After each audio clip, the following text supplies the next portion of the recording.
మీ investment జర్నీని ఇప్పుడిప్పుడే మొదలుపెడుతున్నారా? Indian stock market big bull Rakesh జుంజున్వాలాను ఇన్స్‌పిరేషన్‌గా తీసుకున్నారా? ఆయనలా కోట్లు కోట్లు ఎలా సంపాదించాలి అని ఆలోచిస్తున్నారా? అసలేం చేస్తే ఆయనకంత వెల్త్ క్రియేట్ అయింది? ఆయన చేసిన తప్పుల నుంచి మనం ఏం నేర్చుకోవచ్చు వంటి విషయాలు తెలుసుకోవాలని భావిస్తున్నారా? అయితే రాకేష్ జుంజున్వాలా మీద నీల్ బొరాటే, అప్రజిత్ శర్మ, ఆదిత్య కొండావర్లు రాసిన the big bull of Dalal street పుస్తకం మీకు ఉపయోగపడుతుంది. అంతేకాకుండా బిగ్ బుల్ స్టాక్ సెలక్షన్ మంత్రాన్ని కూడా ఈ వీడియోలో నేను మీకు చెబుతాను. Let's do it.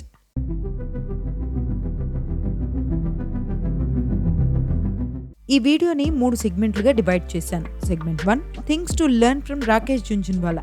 Segment 2 things not to learn from Rakesh Jhunjhunwala. Segment 3 Rakesh Jhunjhunwala's mantra to pick stocks. వీటి గురించి ఇప్పుడు ఒక్కొక్కటిగా తెలుసుకుందాం. Segment 1 things to learn from Rakesh Jhunjhunwala.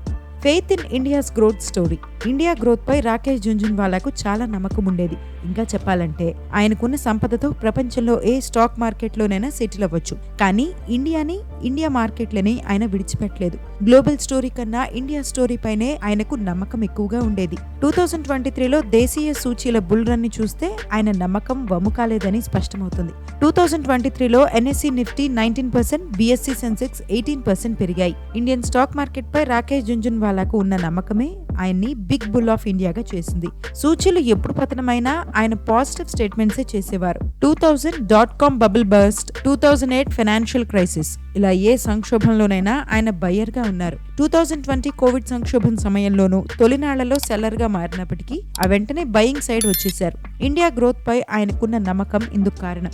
ఆ నమ్మకమే ఆయన సంపద సృష్టికి ప్రధాన కారణమని చెప్పుకోవాలి. 1990 నుంచి ఆయన మెయింటైన్ చేస్తున్న పోర్ట్ఫోలియో స్టాక్స్ దశాబ్దాలుగా మల్టీ బ్యాగర్ రిటర్న్లు తెచ్చిపెట్టాయి. 2009లో స్టాక్ మార్కెట్ క్రాష్ అయింది. Now is the time to buy అని చెప్పాను. రిస్క్ ఉంటుంది, కానీ రిస్క్ ని నేను వేరే విధంగా చూస్తాను. నేను ఒక స్టాక్ ని 100 దగ్గర కొంటే అది 60-40 కూడా అవ్వచ్చు. కానీ లాంగ్ రన్ లో అది 500 అవుతుందా, 1000 అవుతుందా, ఆ సత్తా దానికి ఉందా అని ఆలోచిస్తాను. దానికి చాలా పేషెన్స్ ఉండాలి అని ఓ సందర్భంలో చెప్పుకొచ్చారు బిగ్ బుల్.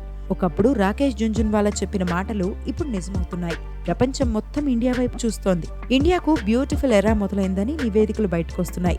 జీడీపీ పరంగా ఇండియా దూసుకెళ్తోంది. మార్కెట్లు కూడా బాగా రాణిస్తాయని అంచనాలున్నాయి. అయితే ఇండియా గ్రోత్ పై ఆయనకు నమ్మకం ఉన్నా అన్ని సెక్టార్లు, అన్ని స్టాక్స్ మల్టీ బ్యాగర్ రిటర్న్లు ఇస్తాయని ఎప్పుడూ అనలేదు. ఏ సెక్టర్ బాగా రాణిస్తుంది, ఏ స్టాక్ మంచి రిటర్న్లు ఇస్తుంది అన్న విజన్ మనకు ఉండాలని చెప్పేవారు. టెక్ స్టాక్స్ పై ఆయనకంత నమ్మకం ఉండేది కాదు. ప్రతి పార్టీకి వెళ్లాల్సిన అవసరం లేదు, ప్రతి సెక్టర్ లో స్టాక్స్ కొనాల్సిన అవసరమూ లేదు. ఈ కామర్స్ సంస్థలు మన ఊహకందని విధంగా గ్రో అవుతాయేమో, కానీ వాటి జోలికి నేను వెళ్ళనని అనేవారు. Patience and long term outlook. Stock మార్కెట్లో ట్రేడింగ్ చేస్తూ డబ్బులు సంపాదించవచ్చు, కానీ కోట్లలో సంపదను సృష్టించుకోవాలంటే ఇన్వెస్ట్ చేయాల్సిందే. ఇందుకు బిగ్ బుల్ జీవితం ఉదాహరణ. ఒకప్పుడు ఆయన విపరీతంగా ట్రేడింగ్ చేసేవారు, కానీ ఆయన $1 బిలియన్ సంపదకు ట్రేడింగ్ కారణం కాదు. ట్రేడింగ్ లో వచ్చిన లాభాలను క్వాలిటీ స్టాక్స్ లో ఇన్వెస్ట్ చేసి తన సంపదను పెంచుకున్నారు. ఇంకా చెప్పాలంటే ట్రేడింగ్ కన్నా ఇన్వెస్ట్మెంట్ అనేది సులభమైనదని భావించేవారు రాకేష్ జుంజున్వాలా. కానీ దానికోసం పేషెన్స్, లాంగ్ టర్మ్ అవుట్లుక్ ఉండాలని చెప్పేవారు. టైటాన్, క్రిసిల్ వంటి స్టాక్స్ తో బిగ్ బుల్ కి కోట్లలో సంపద పుట్టుకొచ్చిందని చాలాసార్లు వినే ఉంటారు. కాస్త డీప్ గా ఆలోచిస్తే ఒక విషయం అర్థమవుతుంది. అవి కొనడంతోనే ఆయనకు వెల్త్ జనరేట్ అవ్వలేదు. దశాబ్దాల పాటు స్టాక్స్ ని హోల్డ్ చేశారు కాబట్టే అంత సంపదను వెనకేసుకోగలిగారు. 1986లో 5,000తో స్టాక్ మార్కెట్లోకి అడుగుపెట్టారు బిగ్ బుల్. 2022లో రాకేష్ జుంజున్వాలా మరణం నాటికి ఆయన పోర్ట్ఫోలియో వాల్యూ 35,000 కోట్లని అంచనా. ఇదెలా సాధ్యమైంది? స్టాక్స్ ని కొని హోల్డ్ చేయడం వల్లే కదా. 1986లో సెన్సెక్స్ 561 దగ్గర ఉండేది. రాకేష్ జుంజున్వాలా మరణం నాటికి 59,842 వద్దకుంది. సెన్సెక్స్ CAGR 13.8% ఉంటుంది. ఇది బిగ్ బుల్ పోర్ట్ఫోలియో CAGR దరిదాపుల్లో కూడా రాలేదు. ఇదెలా సాధ్యమైంది? క్వాలిటీ స్టాక్స్ ని కొని హోల్డ్ చేయడం వల్లే కదా. రాకేష్ జుంజున్వాలా పేషెన్స్ గురించి ఇక్కడ ఒక చిన్న ఉదాహరణ చెప్పాలి. 2001లో ఇండెక్స్ 2,900 దగ్గర ఉండేది. అప్పుడు Hindustan Unilever stock price 327 rupees. 2012లో ఇండెక్స్ 22,000 వరకు వెళ్ళింది. కానీ HUL 327 దాటలేదు. అంటే 11 ఏళ్ల పాటు HUL అసలు రిటర్న్లే ఇవ్వలేదు. ఇలాంటి స్టాక్ ని హోల్డ్ చేయాలంటే పేషెన్స్ చాలా ఉండాలి. మనం చేసిన రీసెర్చ్, మన కమిట్మెంట్ పై మనకి నమ్మకం ఉండాలి. రిటైల్ ఇన్వెస్టర్లు మాత్రం మ్యూచువల్ ఫండ్స్ ద్వారా ఇన్వెస్ట్ చేయాలని సలహా ఇచ్చేవారు రాకేష్ జుంజున్వాలా. స్టాక్ మార్కెట్ తో గ్యాంబ్లింగ్ చేయకండి. ప్రతిరోజు 40-50% పైకి వెళ్లే స్టాక్స్తో జాగ్రత్త. మెచ్యూరిటీ ఉన్న వాళ్ళు సేఫ్టీ గురించి ఆలోచించాలి. ఫుల్ టైం మార్కెట్లపై ఫోకస్ చేయలేని అనుకుంటే మ్యూచువల్ ఫండ్స్లో ఇన్వెస్ట్ చేయడం బెస్ట్ ఆప్షన్ అవుతుంది అని ఓ సందర్భంలో చెప్పారు big bull. Risk management in trading. ఇందాక చెప్పినట్టు కెరీర్ తొలినాళ్లలో ట్రేడింగ్ తో వచ్చిన డబ్బులను రాకేష్ జుంజున్వాలా ఇన్వెస్ట్ చేసేవారు. ఇది మంచి స్ట్రాటజీనే. అయితే ట్రేడింగ్ అంత ఈజీ కాదన్న విషయం గుర్తుపెట్టుకోవాలి. అందుకే ట్రేడింగ్ లో సక్సెస్ అయిన వారు 5% కన్నా ఎక్కువ ఉండరు. మరీ ముఖ్యంగా ట్రేడింగ్ లో క్యాపిటల్ చాలా అవసరం ఉంటుంది. దాన్ని సరిగ్గా వాడుకోవాలి. డిసిప్లిన్, రిస్క్ మేనేజ్మెంట్ కి ప్రిఫరెన్స్ ఇవ్వాలి. ఏదైనా స్టాక్ లో ఇన్వెస్ట్ చేస్తే అది కింద పడినప్పుడు యావరేజ్ చేయొచ్చు. కానీ ట్రేడింగ్ లో స్టాప్ లాస్ హిట్ అయినా యావరేజ్ చేసుకుంటూ వెళితే మనకే నష్టం. లాస్ ని బుక్ చేయాల్సిందే. ట్రేడింగ్ తో ఎక్కువ అటాచ్మెంట్స్ పెట్టుకోవద్దని అనేవారు బిగ్ బుల్. లాభాలు వచ్చినా నష్టాలు వచ్చినా ఒకే విధంగా యాక్సెప్ట్ చేయాలని సజెస్ట్ చేసేవారు. ఫోకస్ అంతా మనీ మేకింగ్ పై ఉండాలి కానీ స్టాక్ తో అటాచ్మెంట్ మీద ఉండకూడదని చెప్పేవారు. ట్రేడింగ్ లో సక్సెస్ సాధించడం అంటే ప్రాఫిట్స్ పెంచుకోవడం కాదు, లాస్ ని తగ్గించుకోవడం. లాస్ వస్తే యాక్సెప్ట్ చేయండి, సిగ్గుపడాల్సిన అవసరం లేదు అని అనేవారు రాకేష్ జుంజున్వాలా. తీసుకున్న ట్రేడ్ తను అనుకున్నట్టు వెళ్ళకపోతే వెంటనే లాస్ ని బుక్ చేసేవారు బిగ్ బుల్. చాలా డబ్బులుండి అవసరమైతే యావరేజ్ చేసే సామర్థ్యం ఉన్న వ్యక్తే లాస్ కి వాల్యూ ఇచ్చి బయటకు వచ్చేసేవారు. మరి మీరేం చేస్తున్నారు? లాస్ వచ్చినా పెరుగుతుందిలే అని యావరేజ్ చేస్తూ పోతే మీకే నష్టం. Segment 2, things not to learn from Rakesh Jhunjhunwala. Rakesh జుంజున్వాలాకు కల్ట్ ఫాలోయింగ్ ఉండేది. ఆయన ఒక స్టాక్ కొన్నా అమ్మినా టీవీల్లో హెడ్లైన్స్ గా మారేది. ఆయన నుంచి నేర్చుకోవాలని చాలా మంది ఎదురు చూసేవారు. చాలా మందికి రాకేష్ జుంజున్వాలా లాగా అవ్వాలని ఉంటుంది. అయితే ఏ మనిషి కూడా పర్ఫెక్ట్ కాదు. మరీ ముఖ్యంగా బిగ్ బుల్ ట్రేడింగ్, ఇన్వెస్ట్మెంట్ స్ట్రాటజీలు చాలా రిస్క్ తో కూడుకునే విధంగా ఉండేవి. అవి అందరి మైండ్ సెట్ కి సెట్ అవ్వకపోవచ్చు. ఆయన చేసిన తప్పులను కూడా తెలుసుకుంటే మన స్టాక్ మార్కెట్ జర్నీకి ఉపయోగపడుతుంది. Leveraged trading. డబ్బును అప్పుగా తీసుకొచ్చి స్టాక్ మార్కెట్లో పెట్టడం అత్యంత రిస్కీ వ్యవహారం. ఈ తప్పును అస్సలు చేయకూడదు. ఇలా అప్పు చేసి తీసుకొచ్చే డబ్బులతో మీరెంత రిచ్ అవుతారో తెలియదు కానీ పూర్ అయ్యేందుకు ఛాన్సెస్ చాలా ఎక్కువగా ఉంటాయి. కానీ రాకేష్ జుంజున్వాలా ఇలా చాలాసార్లు చేశారు. అది ఆయనకు క్లిక్ అయి ఉండొచ్చు. కానీ అందరూ సక్సెస్ అవుతారని రూల్ లేదు. లెవరేజ్ తో మన మీద చాలా ఒత్తిడి ఉంటుంది. స్టాక్ పట్ల మనకి కమిట్మెంట్ ఉన్నా లాస్ ని బుక్ చేయాల్సి వస్తుంది.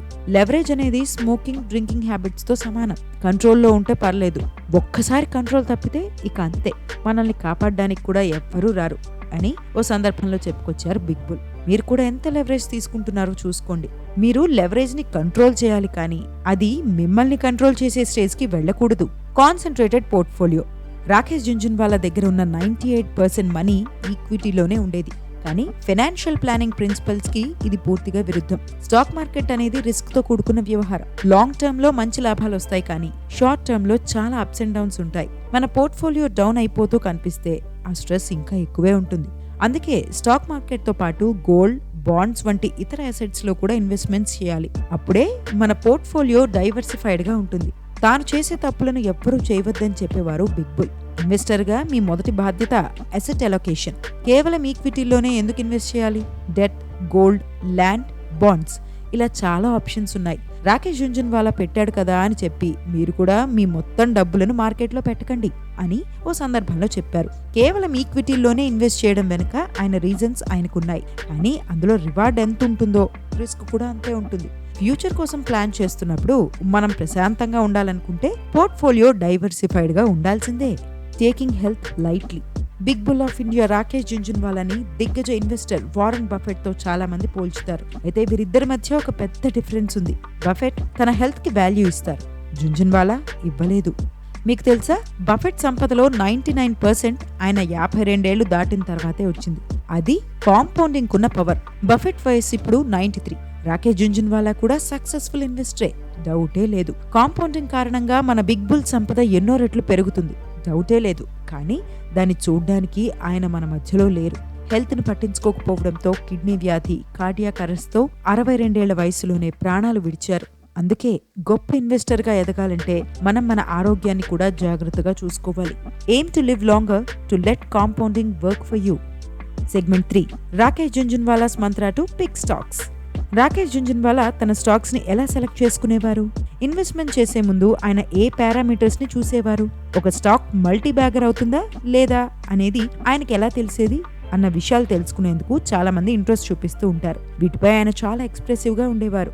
చాలా సార్లు స్టూడెంట్స్, ఇన్వెస్టర్స్ కి టిప్స్ కూడా ఇచ్చారు. వాటిలో కొన్నిటిని ఇక్కడ తెలుసుకుందాం. Keep an open mind. మన చుట్టుపక్కల పరిసరాలను అబ్జర్వ్ చేయాలి. ఏ టెక్నాలజీ ఎక్కువ వాడుతున్నారు, ఎలాంటి ప్రొడక్ట్స్ సర్వీస్లు ఎక్కువగా ఉపయోగించుకుంటున్నారు అని చూడాలి. బిజినెస్కి ఎంత వాల్యూ ఉంటే స్టాక్ పెరిగే అవకాశం అంత ఎక్కువగా ఉంటుంది.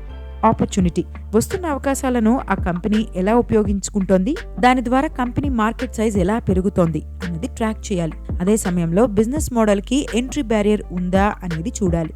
కార్పొరేట్ గవర్నెన్స్, ఏ కంపెనీకైనా హార్డ్ వర్కింగ్ డెడికేటెడ్ మేనేజ్మెంట్ ఉండాలి. అప్పుడే తప్పులు జరగకుండా కంపెనీ వృద్ధి చెందుతుంది. బిజినెస్ మోడల్ ఎక్సలెంట్ గా ఉన్నా తప్పుడు మనుషుల చేతుల్లో పడితే ప్రయోజనం లేదని రాకేష్ జుంజున్వాలా భావించేవారు. అందుకే ఆయనకు టాటా గ్రూప్ స్టాక్స్ అంటే ప్రేమ.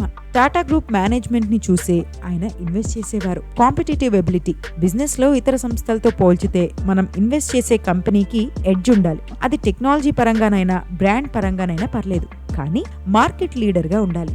వాల్యుయేషన్స్, ఇన్వెస్ట్ చేసే ముందు స్టాక్ వాల్యుయేషన్స్ ని ఖచ్చితంగా చూడాలి. ఎంట్రీ ఇస్తున్న ప్రైస్ పాయింట్ రీజనబుల్ గా ఉందా అని చెక్ చేయాలి. ఎంత గొప్ప కంపెనీ అయినా సరైన సమయంలో ఎంట్రీ ఇవ్వకపోతే రిటర్న్స్ దగ్గర దెబ్బతింటాం. కాన్స్టెంట్ మానిటరింగ్, లాంగ్ టర్మ్ కోసం ఇన్వెస్ట్ చేస్తున్నాం కదా అని డబ్బులు పెట్టేసి చేతులు దులిపేసుకుంటే ప్రయోజనం లేదు. పోర్ట్ఫోలియోని, కంపెనీలని ఎప్పటికప్పుడు ట్రాక్ చేయాలి. అవి ఎలా పనిచేస్తున్నాయో అసెస్ చేసుకోవాలి. ఈ విషయంలో బిగ్ బుల్ కి 100కి 100 మార్క్స్ పడతాయి. అయితే ఒక్కోసారి మనం అనుకున్న స్ట్రాటజీ వర్కౌట్ అవ్వకపోవచ్చు.